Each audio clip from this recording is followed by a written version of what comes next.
दोस्तों, क्या घर खरीदना अब आपकी जेब पर और ज्यादा भारी पड़ने वाला है? क्या सुप्रीम कोर्ट ऑफ इंडिया के एक फैसले ने प्रॉपर्टी के दामों में आग लगाने की तैयारी कर दी?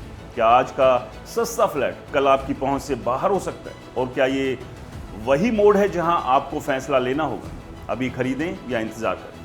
दोस्तों, दरअसल इंदिरापुरम के रियल एस्टेट मार्केट में एक बड़ा बदलाव शुरू हो चुका है, जिसकी जड़ है कर्नावली गांव की जमीन को लेकर सालों से चल रहा विवाद, जिसमें गाजियाबाद डेवलपमेंट अथॉरिटी द्वारा किए गए अधिग्रहण को किसानों ने कोर्ट में चुनौती दी थी। उनका कहना था कि जिस जमीन को सरकार अधिग्रहित कर रही है वहां पहले से निर्माण हो चुका है और इसलिए इस अधिग्रहण से बाहर रखना जाना चाहिए। यह मामला लंबे समय तक अदालतों में चलता रहा और आखिरकार सुप्रीम कोर्ट ने एक बैलेंस्ड लेकिन दूरगामी असर वाला फैसला सुनाया, जिसमें कोर्ट ने जमीन अधिग्रहण को वैध माना, यानी जीडीए अब इस जमीन पर विकास कार्य कर सकता है।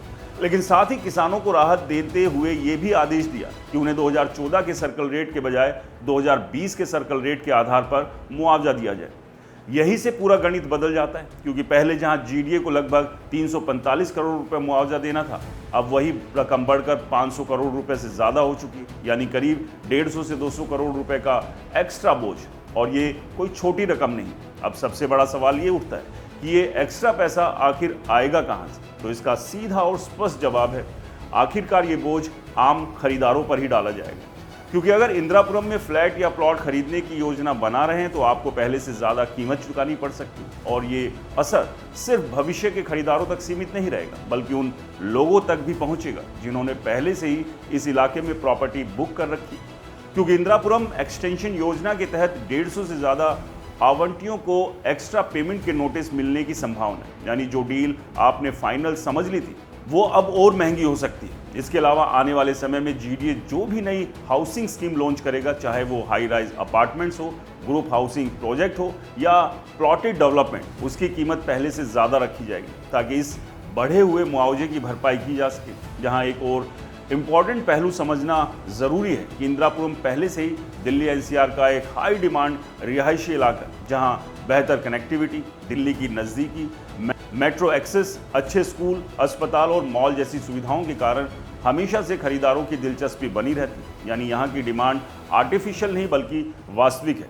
यही कारण है कि थोड़ी सी भी लागत बढ़ने पर इसका सीधा असर कीमतों पर देखने को मिलता है। अब इस फैसले के बाद एक बड़ा सकारात्मक पहलू भी सामने आता है कि लंबे समय से चल रहा कानूनी विवाद लगभग खत्म हो गया और जीडीए के लिए जमीन कब्जा लेने का रास्ता साफ हो गया है।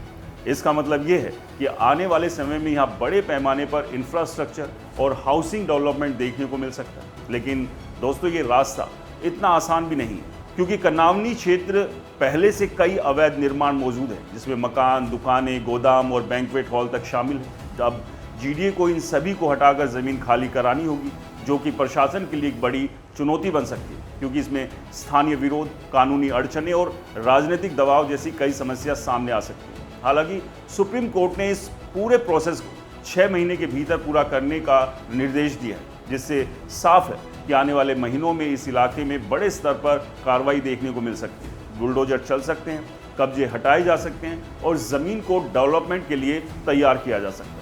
अब अगर हम प्रॉपर्टी की कीमतों के ट्रेंड को समझें तो इसका असर 2 चरणों में देखने को मिलेगा। पहला शॉर्ट टर्म, यानी अगले 6 से 12 महीनों का समय, जिसमें अनिश्चितता बनी रह सकती, क्योंकि जब तक ज़मीन पूरी तरह खाली नहीं होती और डेवलपमेंट शुरू नहीं होता तब तक कुछ खरीदार इंतज़ार करना पसंद करेंगे, जिससे डिमांड थोड़ी धीमी रह सकती और कीमतों में बहुत तेज उछाल तुरंत नहीं दिखे। लेकिन दूसरा और ज़्यादा महत्वपूर्ण चरण होगा लॉन्ग टर्म का, जहां जैसे ही ज़मीन क्लियर हो जाएगी, इंफ्रास्ट्रक्चर डेवलपमेंट शुरू होगा और नए प्रोजेक्ट्स लॉन्च होंगे, वैसे ही इस इलाके की वैल्यू तेज़ी से बढ़ेगी, क्योंकि एक तरफ सप्लाई नियंत्रित रहेगी और दूसरी तरफ डिमांड लगातार बनी रहेगी। इस स्थिति में प्रॉपर्टी की कीमतों में बढ़ोतरी लगभग तय मानी जा रही है। यही कारण है कि कई निवेशक इसे पूरे घटनाक्रम को एक अवसर के रूप में देख रहे हैं, क्योंकि उन्हें लगता है कि अभी एंट्री लेने पर भविष्य में अच्छा रिटर्न मिल सकता है। लेकिन दूसरी तरफ एंड यूजर्स, यानी वो लोग जो खुद रहने के लिए घर खरीदना चाहते हैं, उनके लिए ये स्थिति थोड़ी जटिल हो सकती है, क्योंकि उन्हें बढ़ती कीमतों, बढ़ती ईएमआई और लंबी अवधि के फाइनेंशियल बोझ को ध्यान में रखकर फैसला लेना होगा, खासकर ऐसे समय में जब होम लोन की ब्याज दरें भी ऊंचे स्तर पर बनी हुई है। दोस्तों, अगर प्रॉपर्टी की कीमत बढ़ती है तो लोन अमाउंट भी बढ़ेगा और ईएमआई का दबाव भी ज़्यादा होगा। जिससे मिडिल क्लास खरीदारों के लिए घर खरीदना और चुनौतीपूर्ण हो सकता है। अब एक और बड़ा सवाल जो कई लोगों के मन में है वो ये है कि क्या इंदिरापुरम में प्रॉपर्टी बबल बनने का खतरा है। तो फिलहाल स्थिति को देखते हुए ऐसा कहना थोड़ी जल्दबाजी होगी, क्योंकि यहाँ की डिमांड वास्तविक ज़रूरतों पर आधारित है। लोग यहाँ रहने के लिए घर खरीदते हैं, ना कि सिर्फ निवेश के लिए। अगर कीमतों में तेज़ी बहुत ज़्यादा होती है और लोगों की आय उसी अनुमान से नहीं बढ़ती तो भविष्य में असंतुलन पैदा हो सकता है। इसलिए ये एक ऐसा बाजार है जहाँ मौके भी हैं और जोखिम भी है। अब अगर आप ये सोच रहे हैं कि आपको क्या करना चाहिए, तो इसका जवाब आपकी ज़रूरत और आपकी फाइनेंशियल स्थिति पर निर्भर करता है। अगर आप निवेशक यानी इन्वेस्टर हैं और आपके पास पर्याप्त बजट है तो मौजूदा समय एक रणनीतिक एंट्री पॉइंट हो सकता है, क्योंकि आने वाले सालों में कीमतों में बढ़ोतरी की संभावना है। लेकिन अगर आप पहली बार घर खरीद रहे हैं और आपके लिए बजट एक बड़ा फैक्टर है तो आपको थोड़ा इंतज़ार करना चाहिए, कम से कम तब तक जब तक जीडीए की कार्रवाई पूरी तरह स्पष्ट ना हो जाए और नई स्कीम्स की कीमतें सामने ना आ जाए।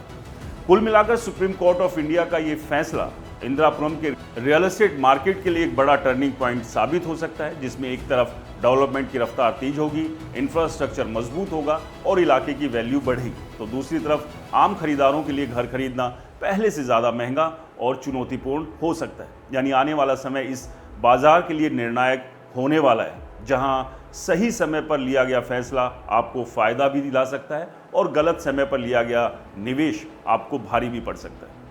दोस्तों, आप क्या सोच रहे हैं? क्या इंदिरापुरम में अभी घर या प्लॉट खरीदना चाहेंगे या थोड़ा इंतज़ार करेंगे? कमेंट्स कर ज़रूर बताएं। वीडियो पसंद आए तो इसे लाइक करें, शेयर करें और हमारे चैनल को सब्सक्राइब और फॉलो करना बिल्कुल ना भूलें। नमस्कार।